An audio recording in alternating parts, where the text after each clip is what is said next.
Hello, I am Dr.Aishwarya from Dr. Mommies channel.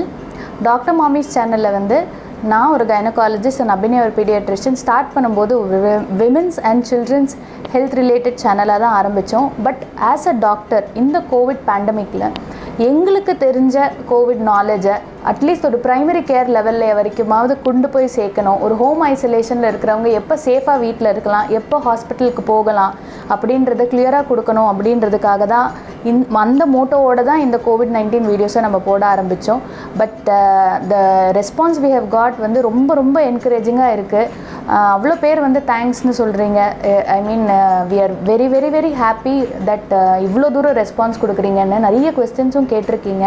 So அந்த வகையில் இப்போது உங்களுக்கு போஸ்ட் கோவிட் சிம்டம்ஸ் பற்றி நிறைய பேர் கேள்வி கேட்டிருக்கீங்க. எப்போ எனக்கு சுவை திருப்பி வரும், எனக்கு காஃப் இருந்துகிட்டே இருக்குது, எனக்கு லைட்டாக ஃபீவர் இருக்கிற மாதிரி இருக்குன்றதெல்லாம். ஸோ அதனால் கோவிட் முடிஞ்சதுக்கப்புறம் என்னென்ன சிம்டம்ஸ் இருக்கும், அதை எப்படி நம்ம ட்ரீட் பண்ணலாம், இல்லை எதுக்கு நம்ம பயப்படணும் அப்படின்றத பற்றி தான் இந்த வீடியோ. இதை நான் 2 பார்ட்டாக பண்ணுறேன். முதல் பார்ட்டில் ரொம்ப காமனாக எல்லாருக்கும் இருக்கிற சிம்டம்ஸு. நம்பர் 1, எப்போ திருப்பி loss of taste and smell வரும், போஸ்ட் கோவிட் காஃப் ஏன் இருக்குது, போஸ்ட் கோவிட் ஏன் ஃபீவர் வருது அண்ட் ஏன் ரொம்ப டயர்டாக இருக்குது, அதுக்கு என்னென்ன சிம்பிள் ரெமெடிஸ் எல்லாம் நம்ம பண்ணலான்னு. அதுக்கு அடுத்த வர வீடியோஸில் mental illness, psychiatric problems after Covid, வயிறு சம்மந்தப்பட்ட பிரச்சனைகள், செஸ்ட் பெயின் அண்ட் என்னென்னலாம் போஸ்ட் கோவிடோட வார்னிங் சைன்ஸுன்றதை நான் கிளியராக சொல்கிறேன். இந்த வீடியோவை கடைசி வரைக்கும் தவறாமல் பாருங்கள்.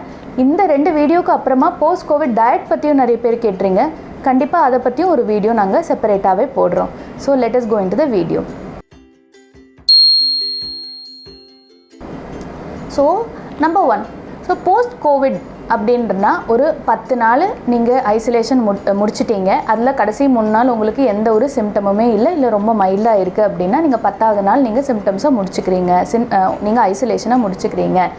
ஆனாலும் நிறைய பேருக்கு முன்னாடி மாதிரி நார்மலாக இருக்க முடியல. ஸோ எல்லாமே முடிச்சதுக்கப்புறமா நான் மாஸ்க்கு எல்லாத்தையும் கழட்டி போட்டு நான் நார்மலாக இருக்கலாமான்னா, நார்மலாக அந்த மாதிரி வீட்டில் வேணால் நீங்கள் இருக்கலாம், உங்களோட குடும்ப உறுப்பினரோடு நீங்கள் சேரலாம். பட் ஆனால் வெளியில் போகும்போது கண்டிப்பாக கட்டாயமாக நீங்கள் முகக்கவசம் அணிஞ்சிட்டு தான் போகணும், சோஷியல் டிஸ்டன்சிங் மெயின்டைன் பண்ணி தான் ஆகணும். ஸோ அதில் ஃபஸ்ட்டு எல்லோரும் என்ன கேட்குறீங்கன்னா, எனக்கு சுவையின்மை இருக்குது, எனக்கு ஸ்மெல் போயிடுச்சு டாக்டர், இது திருப்பி வருமா இல்லை வராமையே போயிடுமா அப்படின்றது. ஃபர்ஸ்ட் ஆஃப் ஆல் ஏன் கோவிடில் இந்த சுவையின்மை இருக்குது அப்படின்னு சொல்கிறேன். முதல்ல நமக்கு இந்த கோவிட் வைரஸ் நம்ம நேசல் பாத், அந்த துவாரம் வழியாக, நேசல் துவாரம் வழியாக தான் உள்ளே போகுது. அப்போது அங்கேருந்து பிரெயினுக்கு இந்த ஸ்மெல்லையும் டேஸ்ட்டையும் கொண்டு போகிற ஆல்ஃபேக்டரி ரிசெப்டர்ஸ்னு சொல்லுவோம். அதை நேர போய் அதில் ஒட்டிட்டு அதை பாதிக்குது, அந்த நர்வ்ஸ் எல்லாம் பாதிக்குது. ஸோ இதனால் ஸ்மெல்லும் டேஸ்ட்டும் போயிடுது. போன வேவை விட இந்த வேவில் ரொம்ப அதிகமான பேருக்கு இந்த சிம்டம் ரொம்ப டிப்பிக்கலாக தெரியுது. முதல் நாள் லைட்டாக ஒரு மாதிரி ஒரு பெயினோட வராங்க, 2வது நாள் எனக்கு ஸ்மெல்லும் டேஸ்ட்டும் போயிருச்சுன்னு சொல்லிட்டு சொல்கிறாங்க. ஸோ இது கடைசி வரைக்கும் அப்படியே தான் இருக்குமா அப்படின்னு சொல்லிட்டு கேட்டிங்கன்னா இல்லை. இதோட குட் நியூஸ் என்னென்னா 90% பேருக்கு பார்த்தீங்கன்னா next 2 weeks after recovery within 1 மந்த்க்குள்ளேவே வந்துடும். உங்களுக்கு மேக்ஸிமம் பேருக்கு 2 வாரத்துக்குள்ளவே வந்துடும். ஸோ சில பேருக்கு அதையும் மீறி ஆஸ் லேட்டஸ் 6 மாதம் வரைக்கும்லாம் கூட ரிப்போர்ட் பண்ணியிருக்காங்க ஆய்வுகளில். பட் மெஜாரிட்டிக்கு வந்துடும். ஸோ இதை பண்ணுறதுக்கு ஏதாவது டேப்லெட்ஸு இல்லாட்டி மெடிசன்ஸ் இருக்கா டாக்டர் அப்படின்னு சொல்லிட்டு கேட்பாங்க. அன்ஃபார்ச்சுனேட்லி அதுக்கு எந்த டேப்லெட்ஸுமோ மெடிசன்ஸுமோ கிடையாது.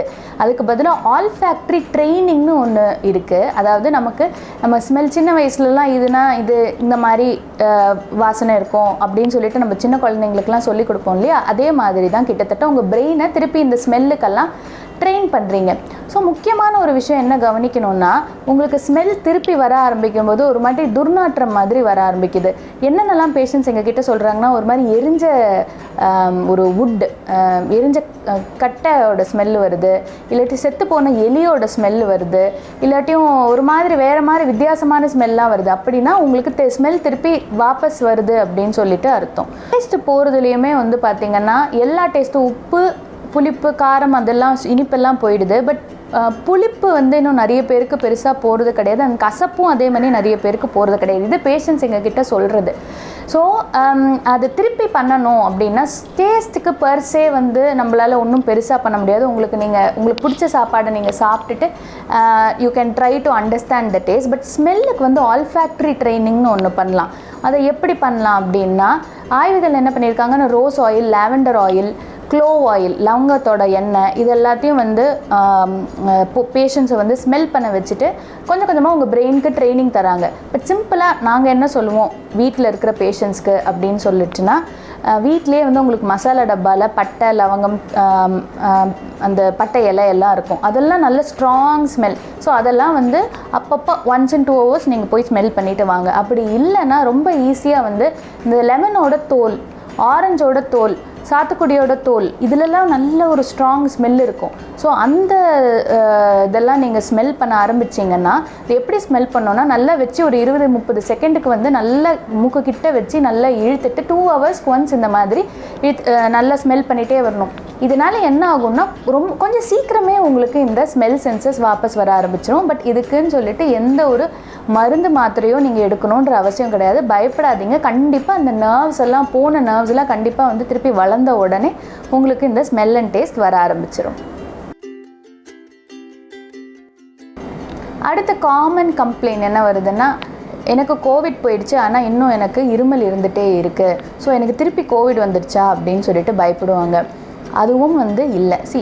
கோவிடோட காஃப் எப்படி இருக்கும் டியூரிங் த கோவிட் இல்னஸ், அது டிசீஸ் இருக்கும்போது 10 நாளில் எப்படி இருக்கும்னா, முதல்ல தொண்டையில் கொஞ்சம் வறட்டு இருமலாக வரும். அதுக்கப்புறம் நெஞ்ச சளி மாதிரி ஒரு 4வது 5வது நாளில் அதுவே வந்து திரும்பி அது வந்து தொடர்ந்து 1 மணி நேரத்துக்கெல்லாம் இரும்பிட்டு இருப்பாங்க. படுக்க விடாமல் இருமல் வரும். அதெல்லாம் danger signs of covid. But போக போக ஒன்ஸ் நீங்கள் கோவிட்லேருந்து ரெக்கவரி ஆகிட்டிங்கன்னா, முக்கால்வாசி பேருக்கு வந்து இந்த வறட்டு இருமல் தான் இருக்கும். அண்ட் அப்பப்போ அக்கேஷ்னலாக வந்துகிட்டே இருக்கும். மேபி ஒரு காலையில் ஒரு 2-3 வாட்டி, ஈவினிங் ஒரு 2-3 வாட்டி வரும். அது கொஞ்சம் கொஞ்சமாக கம்மியாகிட்டே வரும். இது எல்லாருக்கும் ஒரே மாதிரி இருக்காது. ரொம்ப மைல்டாக டிசீஸ் இருக்கிறவங்களுக்கு ஆல்மோஸ்ட் ஒன்றுமே இருக்காது. இதுவே வந்து ஹாஸ்பிட்டல் அட்மிஷன்லாம் போயிட்டு முன்னாடியே நிறைய இருமல்லாம் இருந்தவங்களுக்கு கொஞ்சம் அதிகமாகவே இருக்கும்.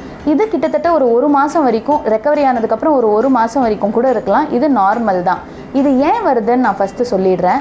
நம்பர் 1, இதுக்கான காரணம் வந்து நிறைய நம்ம லங்ஸில் வந்து இந்த டெட் செல்ஸு, அப்புறம் அந்த மியூக்கஸ்னால் அந்த பசைத்தன்மை இருக்குது இல்லையா சளியில், ஸோ அதெல்லாம் வந்து போய் சேர்ந்துடும். ஸோ இதெல்லாத்தையும் வந்து சேர்ந்தது எல்லாத்தையும் வெளியில் எப்படியாவது கொண்டு வரணும். இது வந்து பாடியோட ஒரு டிஃபென்ஸ் மெக்கானிசம் தான் வந்து காஃப் ரிஃப்ளெக்ஸ்னு சொல்லுவோம். பாடி தன்னை தற்காப்பு பண்ணிக்கிறதுக்கு இந்த உள்ளே இருக்கிற அழுக்கள் எல்லாத்தையும் வெளியில் வந்து புஷ் பண்ண ட்ரை பண்ணுது. ஸோ அப்போ வந்து உங்களுக்கு இந்த மாதிரி இருமல் வந்துகிட்டே இருந்து உள்ளே இருக்கிறதெல்லாம் வெளியில் வருது.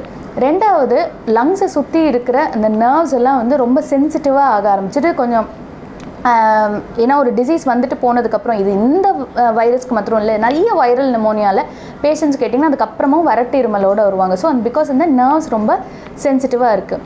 3வது, அந்த காற்று கொண்டு போகிற அந்த பாதை, பிராங்கஸ் அப்படின்னு சொல்லுவோம், அது வந்து நல்லா வீங்கிரும், பிராங்கைட்டிஸ் அப்படின்னு சொல்லுவோம். ஸோ இதனால் வந்து சில பேருக்கு வந்து வீசிங் மாதிரியான சில விஷயங்கள்லாம் கொஞ்சம் அதிகமாக வாய்ப்பு இருக்குது. ஸோ நீங்கள் 3 விதமாக இருக்குது. ஒன்று வறட்டிருமல் இருக்கும், இன்னொன்று அந்த மியூக்கஸ், சளி கலந்த வந்து ஒரு லைட்டாக ஒரு இருமல் அப்பப்போ வரும், இல்லாட்டியும் வந்து வீசிங்கோடு வரும். ஸோ அதுக்கு ஏற்ற மாதிரி உங்கள் டாக்டர் வந்து மெடிசன்ஸ் தருவாங்க. நீங்கள் போய் கேட்டிங்கனாலே முக்கால்வாசி பேருக்கு காஃப் சிரப்லேயே சரியாக போயிடும், மைல்டாக அப்பப்போ இருக்கும். இதை ப்ரொடெக்ட் பண்ணுறதுக்கு நீங்கள் வீட்டு வைத்தியமாக ஏதாவது பண்ணலான்னா, ஹனி, ஜிஞ்சர், ஒரு மெது தண்ணியில் வந்து இதை போட்டு நீங்கள் அப்பப்போ குடிச்சிட்டே வந்தீங்கன்னா இதுவே வந்து உங்களுக்கு காஃபை கண்ட்ரோல் பண்ணுறதுக்கான ஒரு நேச்சுரல் வைத்தியம்.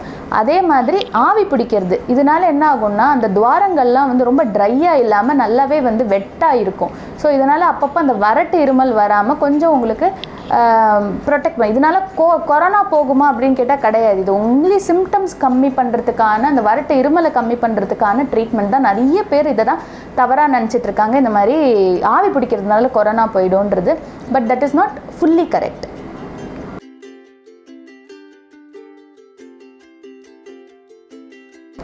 மூணாவது வந்து ஃபீவர். டாக்டர் எனக்கு 10 நாள் ஆயிடுச்சு, ஆனாலும் அப்பப்போ இப்போ வந்து டெம்பரேச்சர் இருந்துகிட்டே இருக்குது அப்படின்னு சொல்லிட்டு சொல்லுவாங்க. கோவிடில் மொதல் 2 நாளும் ஃபீவர் ரொம்ப மைல்டாக தான் வரும். அதுக்கப்புறமாவும் உங்களுக்கு வந்து பார்த்திங்கன்னா டிஸ்சார்ஜ் ஆனதுக்கப்புறமா இல்லாட்டி வீட்டுக்கு ஐசோலேஷன் முடிச்சதுக்கப்புறமாவும் ரொம்ப மைல்டாக தான் இருக்கும். என்ன மக்களுக்கு ரொம்ப பயம்னா, சில பேர் ரொம்ப பயந்த சுபாவமாக இருப்பாங்க. ஸோ திருப்பி அவங்க டெம்பரேச்சரை மெஷர் பண்ணிகிட்டே இருப்பாங்க. ஆக்சுவலி அது மாதிரி பண்ணுறதுக்கான அவசியமே கிடையாது. டாக்டர் எனக்கு இப்போ 99 இருக்குது, இப்போ 98.9 இருக்குது, எனக்கு இது ஓகேவான்னு அடிக்கடி ஃபோன் பண்ணிகிட்டே இருப்பாங்க.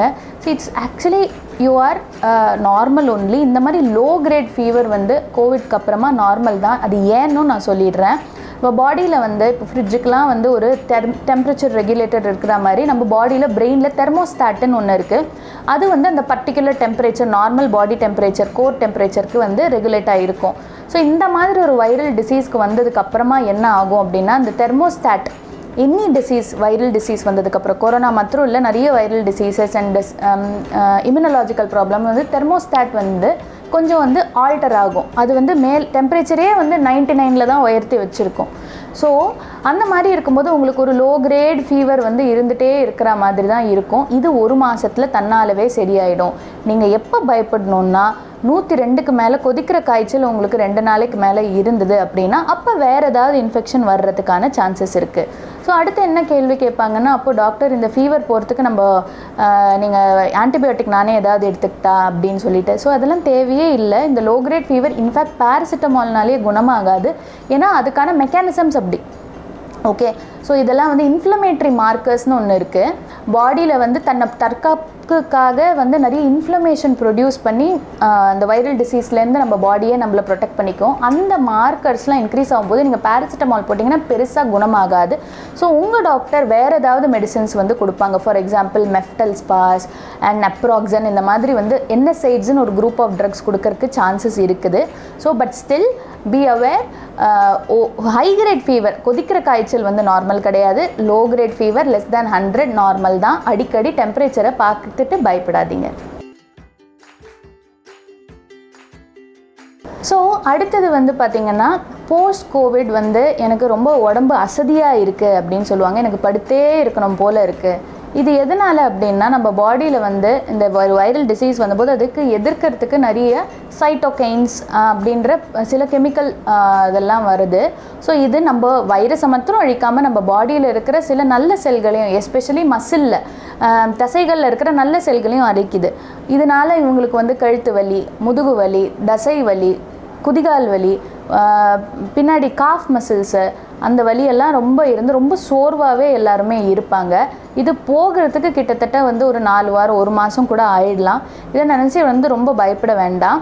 அண்ட் சில பேருக்கு ரொம்ப ரேர்லி சில பேருக்கு 6 மாதம் தாண்டியும் இந்த ஃபெட்டிக் இருக்குதுன்னு சொல்லிட்டு கண்டுபிடிச்சிருக்காங்க. போன வேவில் இந்த வேவில் வந்து இன்னும் நிறைய மக்கள் போஸ்ட் கோவிட்க்கு அப்புறமா இன்னும் ரெக்கவரி ஆகிறத பார்த்தா இன்னும் 6 மாதம் கழிச்சு தான் எப்படி இருக்கும்னு சொல்லிட்டு நமக்கு தெரியும்.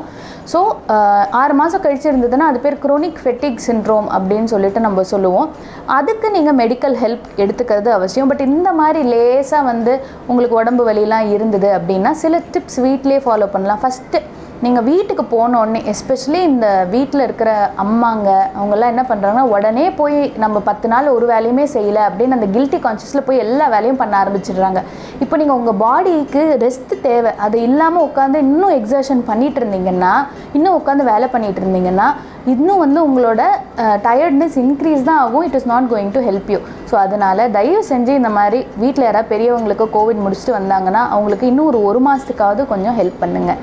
2வது, நிறைய தண்ணி எடுத்துக்கணும், இளநீர் எடுத்துக்கணும், லெமன் ஜூஸ், இந்த மாதிரி நிறைய தாது பொருட்கள் இருக்கிற நீர்ச்சத்து உள்ள நிறைய காய்கறிகள் அண்ட் பழங்கள் எடுத்துக்கிறது ரொம்ப அவசியம். 3வது, புரோட்டீன், புரதச்சத்து இருக்கிற எல்லா உணவுகளும் ரொம்ப இருக்கும். அப்போ தான் வந்து உங்களுக்கு தசைகள் திருப்பி நல்லா வளர்ந்து நல்ல ஸ்ட்ரென்த்தோடு இருக்கிறதுக்கு ஹெல்ப் பண்ணும். ஸோ ப்ரோட்டீன்னா வந்து ஈஸி வந்து அண்ட் பெஸ்ட் சோர்ஸ் வந்து எக். ஒரு நாளைக்கு 2 எக்கு நீங்கள் எடுத்துக்கலாம். இல்லாட்டியும் வெஜிடேரியன்ஸாக இருந்தாருன்னா சுண்டல் வந்து ஒரு நாளைக்கு 1 வாட்டியோ இல்லை நீங்கள் 2 வாட்டியோ எடுத்துக்கலாம். அப்பப்போ நீங்கள் தண்ணி குடிக்கணும். அது தவிர இல்லாமல் வந்து யோகா, பிராணாயாமம், மூச்சு பயிற்சி, இதெல்லாம் வந்து உங்களுக்கு ஃபெட்டிக்லேருந்தும் ப்ரிவெண்ட் பண்ணும். நான் இன்னொரு வீடியோவில் செப்பரேட்டாக என்ன ப்ரீத்திங் எக்ஸசைஸ் பண்ணணும் அப்படின்றத நான் சொல்லுறேன். பட் இதெல்லாம் வந்து very simple tips to get over the fatigue. இதுக்கு ஏதாவது மெடிசன்ஸ் இருக்கா அப்படின்னு சொல்லிட்டு கேட்டிங்கன்னா, unfortunately we don't have a lot of medicines. So only symptomatic treatment. ரொம்ப உங்களுக்கு உடம்பு வலின்னா உங்கள் டாக்டர்கிட்ட போய் மெடிசன் எடுத்து பார்க்கலாம். பட் ஆனால் இது லைஃப் ஸ்டைல் மாடிஃபிகேஷன். உங்கள் வாழ்க்கை முறையை மாற்றினாலே இந்த சிம்டம்ஸ் எல்லாம் உங்களுக்கு கண்டிப்பாக போயிடும். ஸோ இந்த வீடியோவில் உங்களுக்கு ரொம்ப பேசிக்காக நடக்கிற டவுட்ஸ் எல்லாம் நான் கிளியர் பண்ணேன்னு நினைக்கிறேன். இதுக்கு அடுத்த பார்ட்டும் இருக்குது. ஸோ அந்த வீடியோவில் உங்களுக்கு நான் இதனால் கோவிட்க்கு அப்புறமா வர gastric problems, mental psychiatric problems and chest pain இதெல்லாம் எதனால் வருதுன்னு சொல்லிட்டு நான் சொல்கிறேன். எப்போ நீங்கள் டாக்டர்கிட்ட போகணும், எப்போ நீங்கள் வார்னிங் சைன்ஸ் என்னன்னு தெரிஞ்சுக்கணும் அப்படின்றதையும் சொல்கிறேன். ஸோ அதையும் நீங்கள் பாருங்கள். So thank you for now.